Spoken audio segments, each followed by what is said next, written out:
जय हिंद, वंदे मातरम। साथियों, स्वागत है आप सभी का आपके अपने चैनल सोनी टीचिंग क्लासेस में। साथियों, आज हम लोग चर्चा करने वाले हैं संविधान के मजेदार टॉपिक अनुच्छेद पर। दोस्तों, आज हम लोग अनुच्छेद 1 से अनुच्छेद 32 तक सभी अनुच्छेदों को बहुत ही सरल भाषा में समझेंगे। आज की वीडियो के बाद साथियों, आपको अनुच्छेद को लेकर कोई भी डाउट नहीं रहेगा। बस आप लोग वीडियो के अंत तक जरूर बने रहना। दोस्तों, हम आपसे पहले नहीं बोलेंगे कि आप लोग हमारी वीडियो को लाइक करें, हमारे चैनल को सब्सक्राइब करें। जब आप लोग हमारी वीडियो को देख के जाना, समझ में आए, तभी आप लाइक और सब्सक्राइब और कमेंट करना। तो चलिए साथियों, फटाफट से शुरू करते हैं हम लोग आज का सेशन बिना कोई टाइम गंवाए। तो आज का टॉपिक हमारा है भारतीय संविधान। संविधान का अर्थ समझते हैं क्या होता है। तो देखिए, संविधान का अर्थ संविधान धन समधन विधान। ठीक है, संविधान दो चीजों से मिलकर बना है। समधन विधान।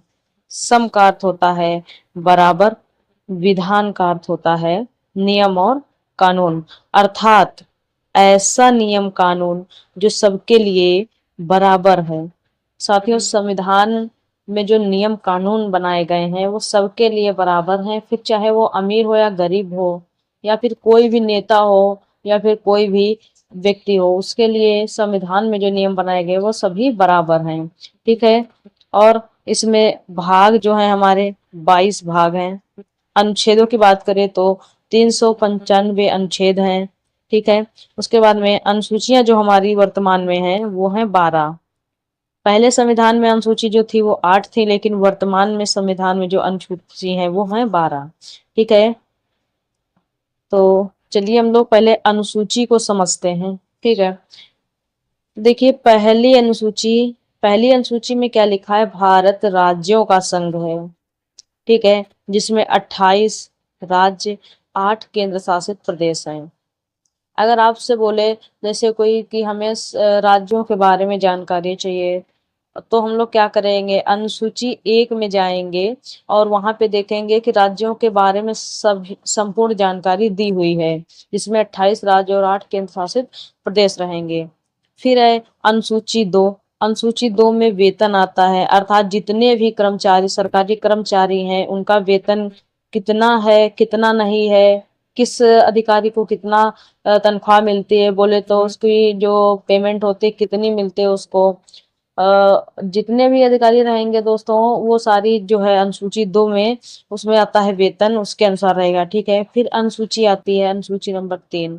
ठीक है, इसमें आता है शपथ। ठीक है, जितने भी अधिकारी होते हैं जब उनकी जॉब लगती है, या फिर जैसे राष्ट्रपति है, प्रधानमंत्री है, या फिर किसी भी पद पे कोई अगर सरकारी अधिकारी जाता है तो उसके पहले उसको शपथ दिलाई जाती है, तो वो होती है हमारी अनुसूची नंबर 3 में रहता है। फिर उसके बाद में अनुसूची आती है 4। अनुसूची 4 में आता है हमारा राज्यसभा। ठीक है, फिर आता है हमारा अनुसूची 5। अनुसूची 5 में SC ST के लिए विशेष प्रावधान दिए गए, अर्थात जो ST और SC कास्ट के लोग हैं उनको विशेष प्रकार से प्रावधान, बोले तो आरक्षण, छूट, इन सब चीजों के बारे में लिखा गया है अनुसूची नंबर 5 में। उसके बाद में आता है हमारा अनुसूची नंबर 6।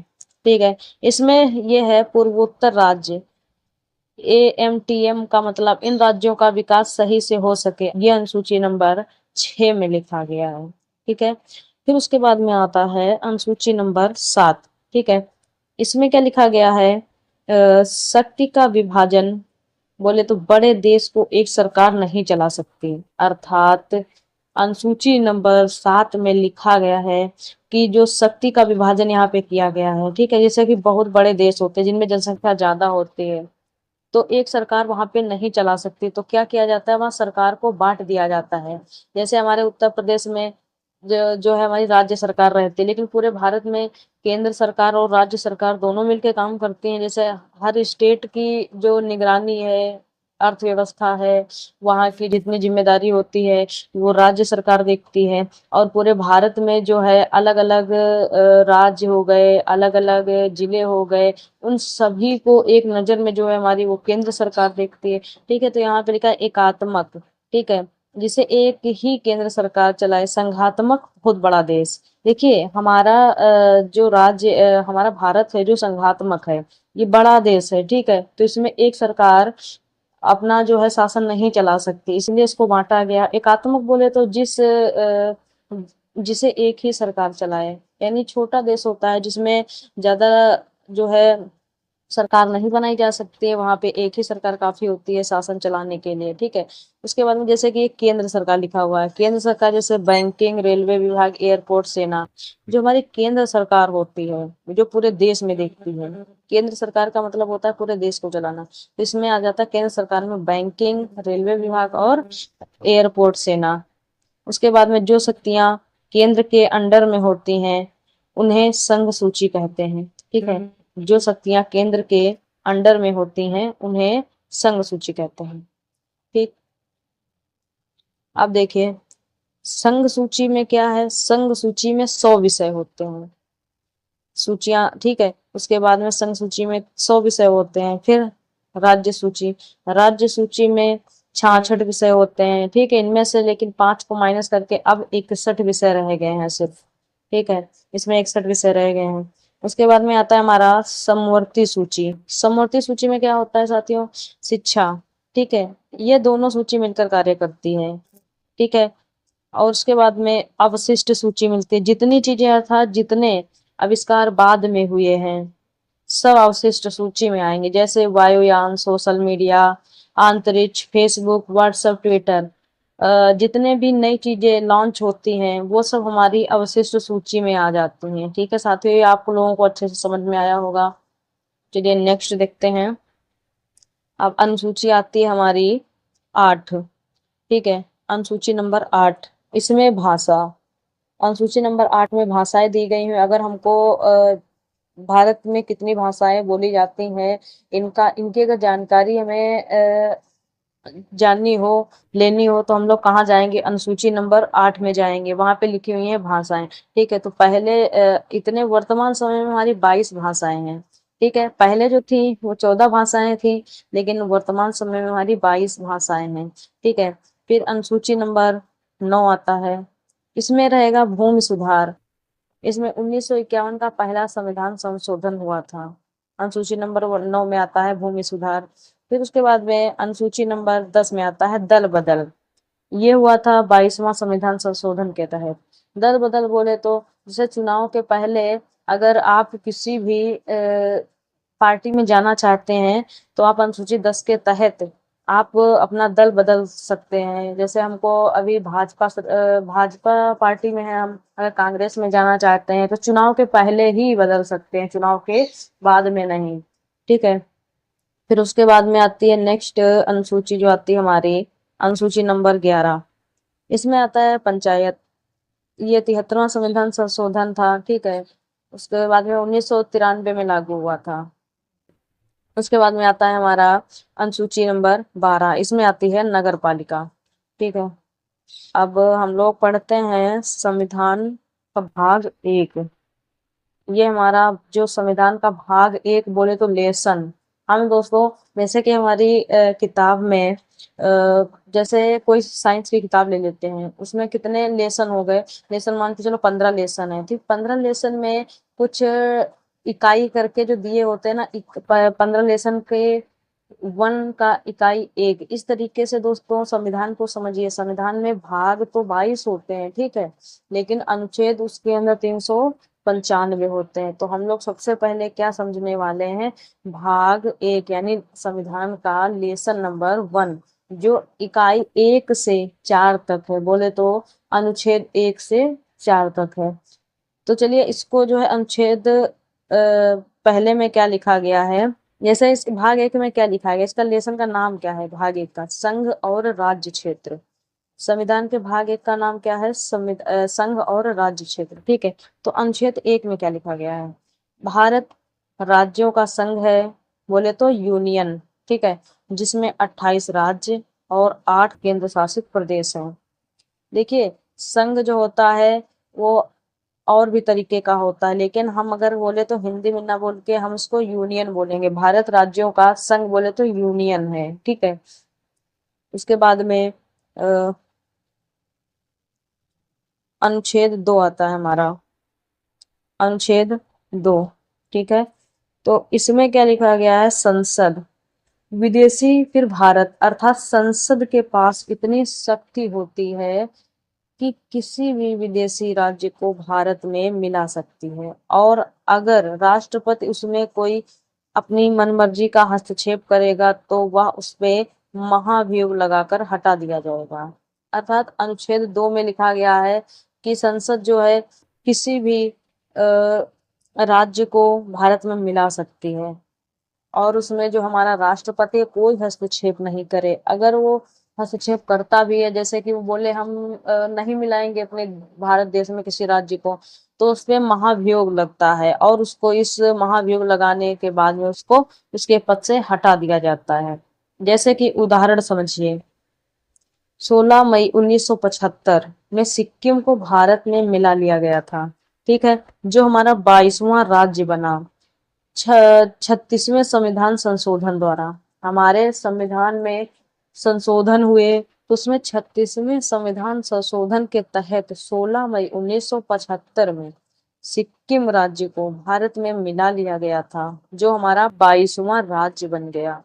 ठीक है, समझ में आया होगा आप लोगों को उदाहरण कि किस तरीके से हमारा देश है जो भारत है वो दूसरे राज्यों को अपने भारत में मिला सकता है।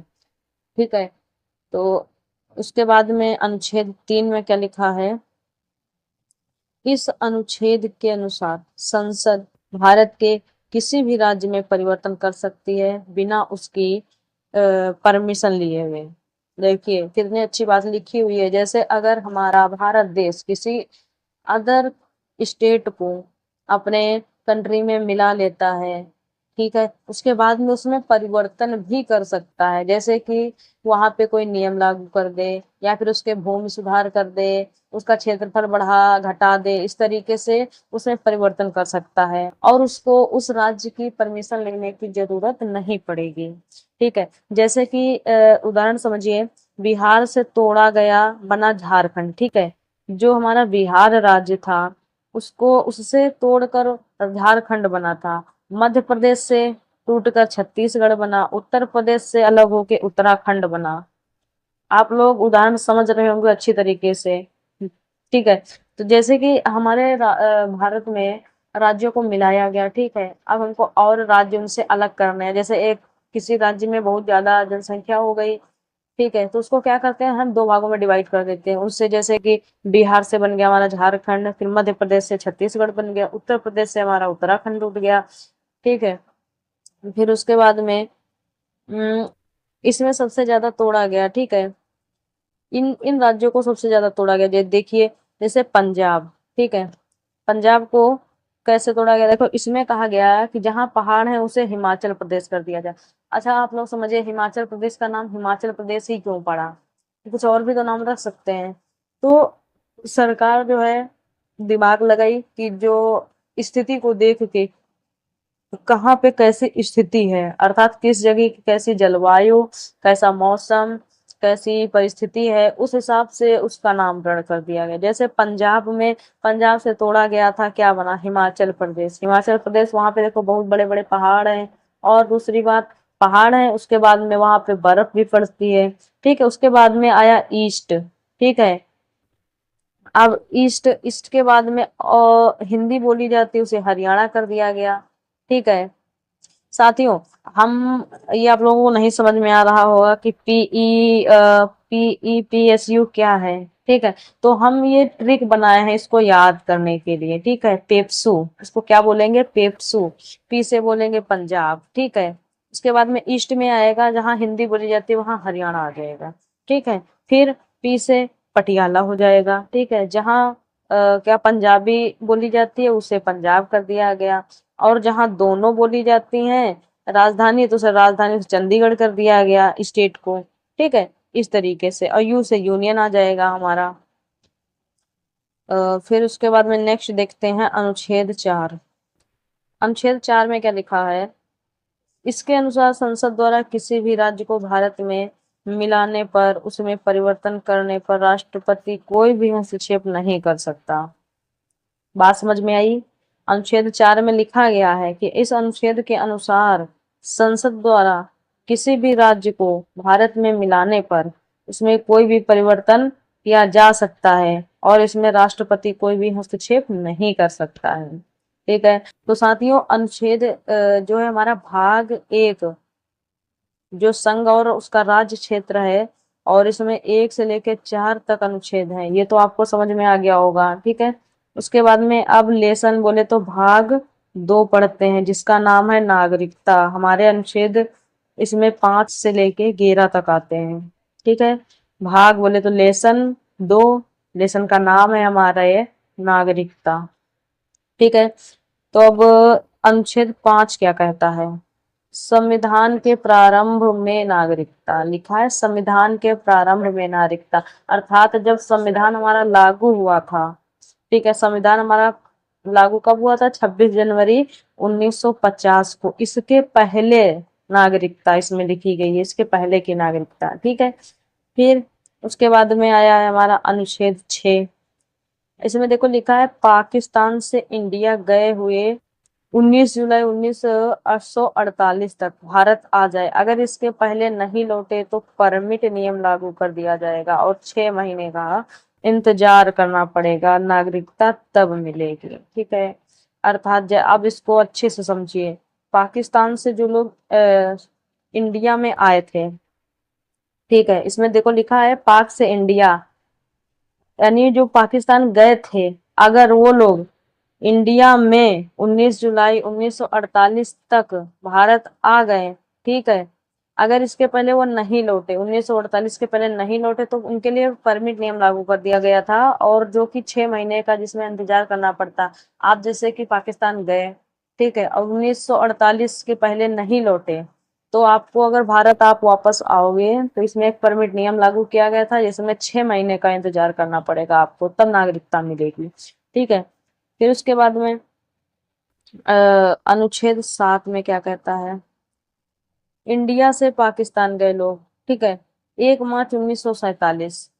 ठीक है, उसके बाद में अनुच्छेद 8, यह अनुच्छेद कहता है कि भारतीय किसी भी विदेश में घूमे रहें, खरीदारी करें, नौकरी करें, विवाह करें, कुछ भी, लेकिन उनकी नागरिकता नहीं छीनी जाएगी। समझ में आया?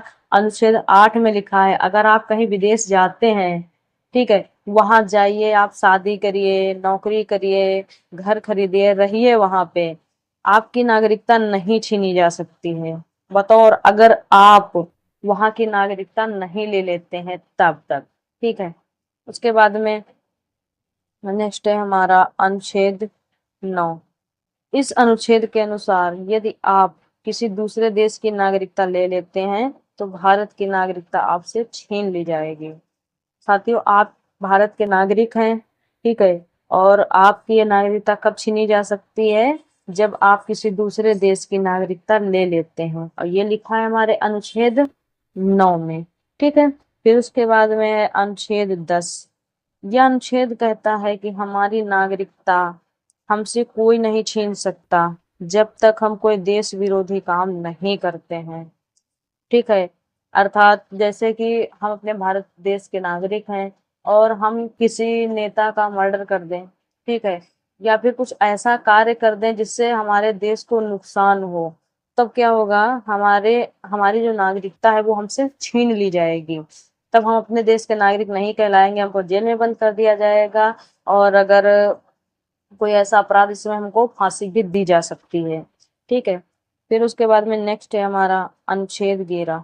भारत का कोई भी कानून हो वह संसद बनाती है और उसे बनाने वाला संसद गृह मंत्रालय होता है।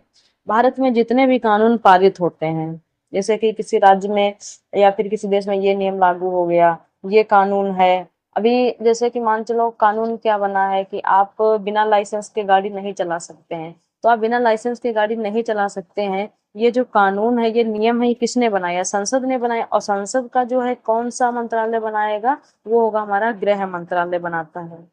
ठीक है, फिर अब पढ़ते हैं हम लोग नागरिकता अधिनियम 1955। बहुत ही इंपॉर्टेंट है ये नागरिकता अधिनियम 1955। देखिए, नागरिकता अधिनियम जो आया था वो 1955 में, और उसमें पहला जो संशोधन हुआ था 1986 में हुआ था। ऐसे ही फिर 1992 में हुआ था, फिर 2003 में हुआ था, 1905 में हुआ था, फिर 2005 में हुआ था, फिर 2019 में हुआ था। ठीक है, इस तरीके से इसमें संशोधन हुए नागरिकता अधिनियम आने के बाद में।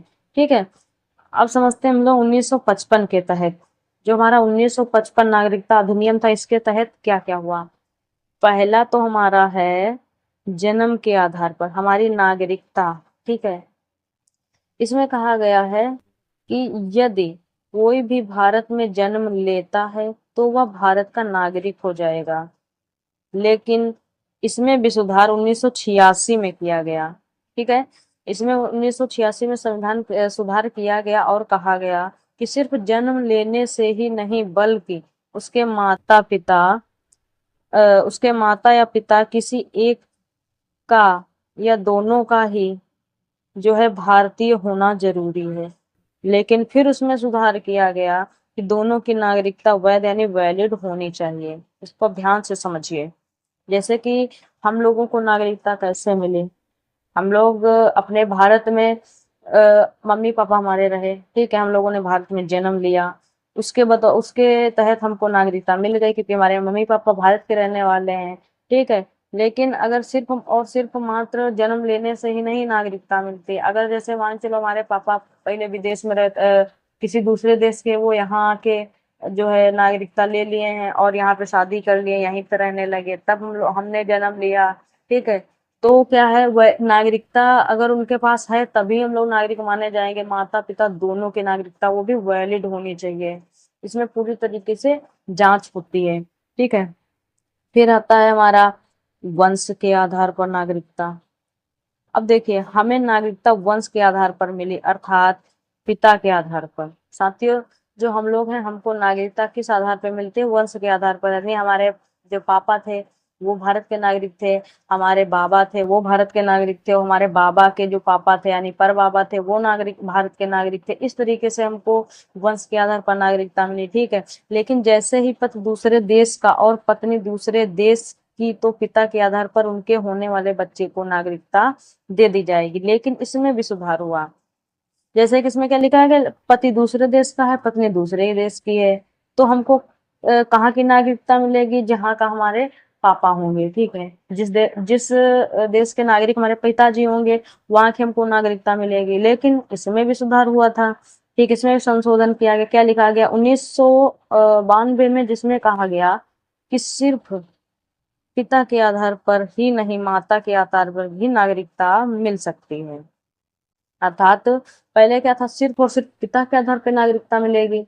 लेकिन अब क्या है, अब बाय द वे लड़ाई झगड़ा हो गया, पिताजी छोड़ के चले गए। ठीक है, माताजी हमारी जो है भारत के नागरिक थी, पिताजी हमारे मान चलो अमेरिका के नागरिक थे। ठीक है, अब पिताजी हम तो अमेरिका के नागरिक हुए। ठीक है, क्योंकि हमारे पापा जी नागरिक थे कहाँ के, अमेरिका के। अब हमको रहना कहाँ है, इंडिया में। तो पिताजी तो हमारी लड़ाई करके या फिर जो है हमारा क्या उसको डिवोर्स बोलते हो गया, वो चले गए। उसके बाद हमारी माता जी यहीं पे भारत में ही रह गई। तो क्या होगा साथियों, यहाँ पे हमको मम्मी की नागरिकता के आधार पर भी हमको नागरिकता मिल जाएगी। ठीक है, अब देखिए तीसरा नंबर क्या कहता है, पंजीकरण यानी रजिस्ट्रेशन।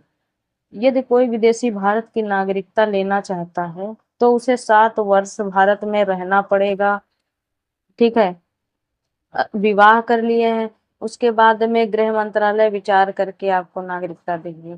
जैसे कि कोई हमारे भारत में व्यक्ति आया, जैसे क्या बोलते हैं उसको, अमेरिका से कोई व्यक्ति हमारे भारत में आया और उसने यहाँ पे विवाह कर दिया और वो चाहता है कि हम वो भारत की नागरिकता ले लें, तो क्या होगा, उसको 7 वर्ष तक भारत में रहना पड़ेगा। ठीक है, उसके बाद में जो गृह मंत्रालय है जो कानून बनाता है वो उस पर विचार करके उसको नागरिकता दे देगा। ठीक है, कन्फर्म है कि उसको नागरिकता मिल जाएगी अगर उसने कोई देश विरोधी कार्य नहीं किया होगा और अच्छे से रहेगा, मतलब पूरी तरीके से, उससे किसी को कोई नुकसान नहीं होगा। ठीक है, अब उसके बाद में नेक्स्ट देखते हैं 4। 4 में क्या लिखा गया है, देशीकरण। किसी भी विदेशी को नागरिकता तब मिलेगी जब वह लगभग 10 सालों तक भारत में रहे। ठीक है, और किसी एक भाषा का बहुत अच्छे से ज्ञान हो जाए। अगर और वह किसी क्षेत्र में जैसे विज्ञान, साहित्य, संगीत आदि के क्षेत्र में अच्छी कला आ जाए। ठीक है। अब देखिए विदेशी को नागरिकता कैसे मिलेगी। पहले तो उसको 10 साल तक भारत में रहना पड़ेगा।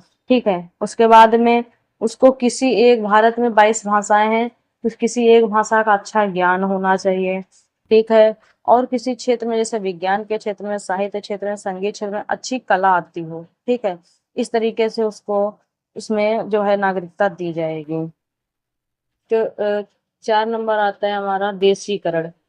किसी भी विदेशी को नागरिकता तब मिलेगी जब वह लगभग 10 सालों तक भारत में रहे और किसी एक भाषा, यानी 22 भाषाओं में किसी एक भाषा का बहुत अच्छा ज्ञान हो जाए, और वह किसी क्षेत्र में जैसे कला, विज्ञान के क्षेत्र में, साहित्य के क्षेत्र, संगीत आदि के क्षेत्र में, किसी भी क्षेत्र की अच्छे से अच्छी उसको कला आती हो। ठीक है। तो उसको क्या होगा, वहां की, हमारे भारत देश की नागरिकता मिल जाएगी।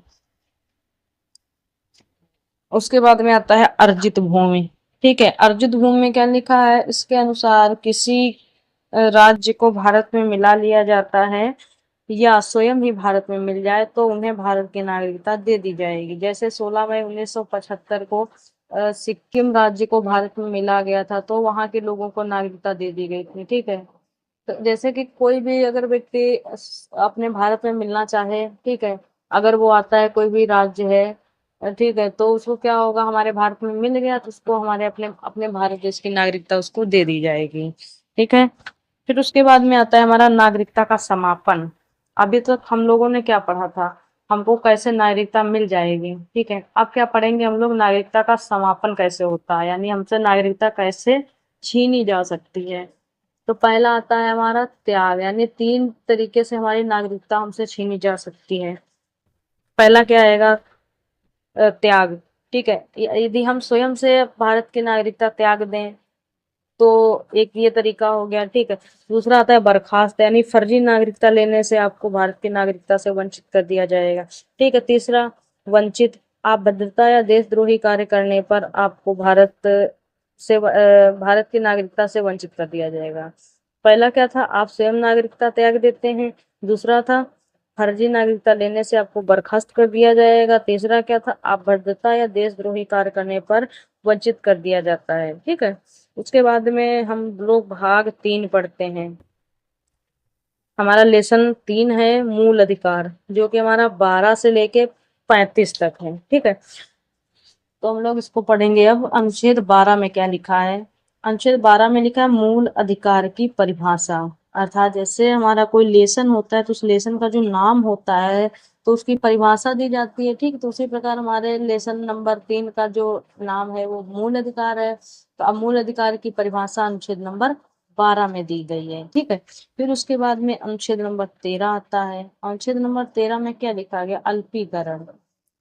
अल्पीकरण यह कहता है कि आपको स्वतंत्रता है, कुछ भी करिए, लेकिन उससे दूसरे को परेशानी ना हो।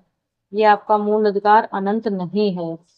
जैसे आपको कहीं भी घूमने की स्वतंत्रता है तो आप कहीं भी घूमें, लेकिन उससे आप दूसरे को कोई भी परेशानी ना पहुंचे। जैसे हमको कहीं पार्क में जाने की स्वतंत्रता है। ठीक है। अरे पूरे देश में हमको घूमने की स्वतंत्रता है, एक तरीके से समझिए। ठीक है। लेकिन कहीं कहीं पे क्या है, प्रतिबंध होता है कि आप यहाँ नहीं जा सकते। अगर हम लोग वहां जाते हैं तो क्या है, हम मतलब एक अपराध करते हैं। ठीक है। उसके बाद हमको कार्यवाही हम पर की जाएगी और फिर हमको सजा मिलेगी।